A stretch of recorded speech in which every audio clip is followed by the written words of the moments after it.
Bonjour à tous, je suis Florence Porcel, Community Manager officielle de l'Univers, et je vous souhaite la bienvenue dans le 8e épisode de ce podcast qui traitera de comètes, de nébuleuses en 3D, de l'ISS et du transit de Mercure. Une fois n'est pas coutume, commençons de manière littéraire avec le tweet de la semaine qui nous vient tout droit du compte des astéroïdes et des comètes qui a notifié à Justine Biebière, qui voulait faire des plans sur la comète, que c'était si elle voulait d'abord, parce que ça va bien comme ça, on leur demande jamais leur avis à elle. Et au moment où j'ai envoyé ce tweet, oui, parce que pour ceux qui ne savent pas, c'est moi qui suis derrière tous les comptes de l'univers en _VL. Et donc en envoyant ce tweet, je me suis rendu compte que je savais pas du tout d'où venait cette expression, en fait. Alors je me suis renseignée. Et oui, d'ailleurs, chère Justine Bieber, on ne dit pas faire des plans sur la comète, mais tirer des plans sur la comète. D'après Expressio.fr, cette expression daterait de la fin du 19e siècle, de septembre 1882 précisément, quand une comète s'est rendue visible à l'œil nu. Donc la voilà, c'est elle précisément. Et elle signifie faire des projets sur des hypothèses souvent peu vraisemblables ou vérifiables, et prendre un grand risque d'échouer. Mais quel rapport avec les comètes, me direz-vous, et précisément celle-ci? Alors précisément celle-ci parce que c'est elle qui passait à ce moment-là, voilà, donc c'est tombé sur elle. Quant au plan qu'on tire, en fait, et je cite, « Tirer des plans implique de la précision et une certaine rigueur, comme celle nécessaire à la préparation correcte de projets importants. Alors qu'une comète, elle, est toujours en mouvement et son passage à proximité de notre planète est éphémère, tout le contraire de la stabilité nécessaire pour tirer des plans corrects. Donc tirer des plans sur la comète, c'est faire des projets hasardeux qui ont peu de chances d'aboutir. » Et voilà, pour ma part, c'est plus clair comme ça, et je suis ravie de l'apprendre. Et pour info, la comète qui a inspiré cette expression s'appelle tout simplement la Grande Comète de septembre 1882. Ils sont pas foulés, les mecs, et elle fait partie du groupe de Kreutz, qui contient des comètes qui passent très près du Soleil, et dont la plupart finissent d'ailleurs par s'y écraser. Mais éloignons-nous un peu du Soleil pour revenir vers notre bonne vieille Terre, ou plutôt autour, et c'est le bidule connecté de la semaine. Alors figurez-vous qu'un site de la NASA propose de vous avertir par mail quand l'ISS passe au-dessus de vous. Il suffit de donner son pays et le nom de sa ville, de choisir des alertes pour le passage le matin, le soir ou les deux, de donner son adresse mail et le tour est joué. L'ISS étant le troisième objet le plus brillant du ciel après le Soleil et la Lune, si on sait où et quand regarder, c'est quand même assez facile de la voir. Surtout évidemment quand on se trouve dans la partie non éclairée de la planète. Enfin, quand il fait nuit, quoi. On peut s'inscrire en quelques clics sur spotthestation.nasa.gov et je mettrai bien entendu le lien dans l'article dédié à ce podcast sur mon blog. Restons dans le domaine de l'aérospatial avec l'événement de la semaine qui se déroulera du 15 au 18 novembre à la Cité de l'Espace de Toulouse. Ça s'appelle Des étoiles et des ailes et il s'agit d'un festival aérospatial de l'image et du livre. Alors, le programme est très alléchant puisqu'il y aura un salon du livre, un festival du film, des tables rondes avec notamment 2 astronautes, Jean-Loup Chrétien et Jean-François Clairvoy, des conférences sur Curiosity, la conquête spatiale ou encore le tourisme spatial, des animations en tout genre pour les petits et les grands, et des films en IMAX avec soit des documentaires sur l'ISS, la Terre depuis l'espace et le télescope spatial Hubble, soit des fictions comme Captain America, Les ailes du courage ou des films pour enfants. Bref, non seulement tout ça est très excitant, mais en plus tout est gratuit, y compris les séances IMAX. Et l'accès à la Cité de l'Espace est à moitié prix pour tout le monde pendant toute la durée du festival. Voilà, elle est pas belle la vie. En tout cas, si vous êtes du côté de Toulouse, vous êtes des petits vénards, voilà. Et un peu plus au nord-ouest de là, les Utopiales n'ont pas encore dit leur dernier mot à l'heure où j'enregistre ce podcast, puisqu'elles se poursuivent jusqu'au lundi 12 novembre.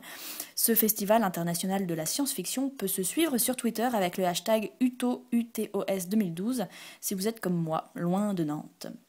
En tout cas, je voudrais remercier vivement tous ceux qui le live-tweetent, parce que j'ai personnellement suivi ça de très près et c'était souvent super intéressant. Mais prenons un peu de distance avec Toulouse, Nantes et la Terre tout court d'ailleurs, avec l'image de la semaine puisqu'on part du côté des nébuleuses. Les nébuleuses, vous savez, ce sont ces nuages de gaz et ou de poussière interstellaire qui se trouvent très loin de nous et qui font des tailles gigantesques. Et quand je dis gigantesque, c'est gigantesque, c'est du genre de dizaines ou de centaines d'années-lumière de haut et de large, et peut-être même plus d'ailleurs. Alors vous avez certainement dû en voir des dizaines en photo puisque ce sont les plus beaux objets cosmiques qui puissent exister, mais l'astrophotographe J.P. Mezzavegno a eu une idée de génie en les modélisant en 3D pour en faire des gifs animés. Et c'est de toute beauté. Donc en voilà un exemple qui tourne là, mais vous pourrez en trouver d'autres sur son site. Restons bien confortablement dans le cocon de notre galaxie avec l'info de la semaine qui concerne une exoplanète. Je vous en parle beaucoup des exoplanètes, Mais bon, déjà j'aime bien ça, certes. Mais il faut dire que l'actu est quand même riche en découvertes qui se rapprochent un peu plus à chaque fois de la planète la plus intéressante à nos yeux. Et c'est donc le cas cette semaine, puisqu'une équipe internationale d'astronomes a déniché une super Terre qui se trouve dans la zone habitable de son étoile. C'est-à-dire qu'elle a toutes les conditions pour abriter de l'eau liquide, avoir une atmosphère et donc de grandes chances pour que la vie ait pu s'y développer. C'est pas une bonne nouvelle ça, hein? Sans rire. Et alors pour être plus précise, à 41,7 années-lumière de nous se trouve une naine brune nommée HD 40307, autour de laquelle tournent 6 planètes à qui on a rajouté des lettres de B à G pour les baptiser. Et notre super Terre HD 40307G, de cette masse terrestre, se trouve à la distance idéale pour que l'eau se trouve à l'état liquide, comme on peut le voir sur ce schéma qui compare notre système solaire au sien. Elle reçoit donc à peu près le même ensoleillement et doit donc avoir la même température que la Terre, et elle est assez loin de la naine brune pour avoir une rotation qui permet une alternance de jour et de nuit, et son année dure 197,8 jours. Bref, toutes les conditions sont là pour que la vie telle qu'on la connaît puisse se développer. Et vous croyez qu'il y a des petits chats mignons là-bas, hein? Coucou les petits chats mignons HD 40307 géniens. Coucou, je peux venir passer un week-end par chez vous, dites s'il vous plaît, hein? Oui, enfin bon, de toute façon, le temps qu'ils reçoivent ce message et qu'ils me répondent, j'aurai 112 ans. Alors voilà, non, c'est un peu nul cette histoire de distance cosmique là, ça va pas du tout, voilà. Bon, mais à défaut d'aller voir sur place s'il y a des petits chats mignons et à quoi ils ressemblent sous une gravité de 1,9 fois plus forte que la nôtre, il sera peut-être possible un jour d'avoir une photographie de cette exoplanète, et ça nous amène à la personnalité de la semaine. Anne-Marie Lagrange, alors rien à voir a priori avec le point de Lagrange, donc Anne-Marie Lagrange est une astrophysicienne française, elle travaille à l'Institut de planétologie et d'astrophysique de Grenoble, et c'est une spécialiste mondiale des systèmes extrasolaires, rien que ça. Et figurez-vous qu'elle a été la toute première à découvrir une exoplanète lointaine par imagerie directe en 2008. Alors cette planète, c'est Beta Pictoris B, et il se trouve qu'elle avait déjà participé à la découverte de l'étoile Beta Pictoris donc pendant sa thèse, et qu'elle avait soumis l'hypothèse que des planètes tournaient autour. Sauf que pendant des années, on lui a ricané au nez, parce que voilà, et jusqu'à ce qu'on commence évidemment à trouver des exoplanètes un peu partout à partir de 1995. Donc son boulot à elle, c'est de découvrir des exoplanètes par imagerie directe, et j'ai écouté un podcast de Ciel et Espace l'autre jour où elle explique tout ça pendant une demi-heure. C'est passionnant parce qu'elle est passionnée, et elle décrit très clairement les choses. Alors par exemple, elle commence par dire que photographier une exoplanète de la Terre, c'est comme si vous vouliez prendre en photo un petit caillou posé à côté d'un phare sur la côte bretonne alors que vous êtes situé à Lyon. Voilà. On voit bien la difficulté du truc, quoi. Et puis du coup, quand on arrive quand même à photographier des exoplanètes, c'est magique, c'est un truc de ouf, c'est un peu merveilleux, et ça me fait rêver, et moi je suis contente, et tout, et voilà. Donc sinon, pour revenir quand même à Anne-Marie Lagrange, elle a reçu la médaille de bronze du CNRS en 1994, et en 2011, elle a été faite chevalier de la Légion d'honneur, et elle a reçu le prix Irène Joliot-Curie. Et je vous mettrai bien entendu le lien vers le podcast de Ciel et Espace sur mon blog. Le 7 novembre 1631, c'est la date de la semaine, et c'est le jour où le transit de Mercure a été observé pour la toute première fois par Pierre Gassendi, un astronome français.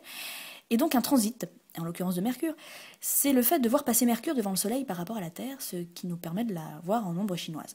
Donc, par exemple, là, c'est le transit du 8 novembre 2006, et là, celui du 7 mai 2003.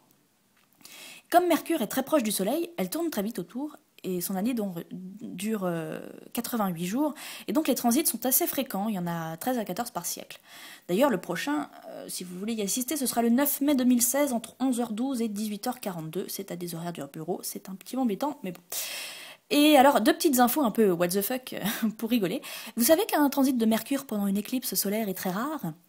Eh bien, le prochain alignement Terre-Lune-Mercure-Soleil se produira le 5 juillet 6757, par exemple, donc autant vous dire qu'on a un peu de temps devant nous.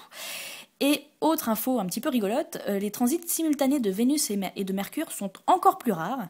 Genre, voilà, les deux prochains, ce sera respectivement en 69 163 et en 224 508. Voilà, ça ne veut rien dire, c'est génial. Eh ben, tiens, restons dans le what the fuck pour terminer. Vous avez certainement entendu parler du rachat de Lucasfilm et donc de Star Wars par Disney. Alors c'est pas ça qui est what the fuck, quoique. C'est l'élément culturel de la semaine que je vais vous présenter, et c'est une BD qui s'appelle La guerre du retour contre-attaque, et qui est très très très très drôle, même si vous n'aimez pas Star Wars.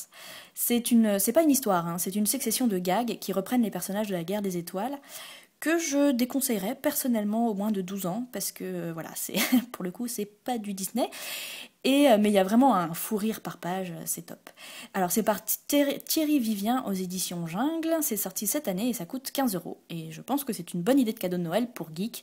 En tout cas, je conseille. Mais en attendant Noël, je vous laisse.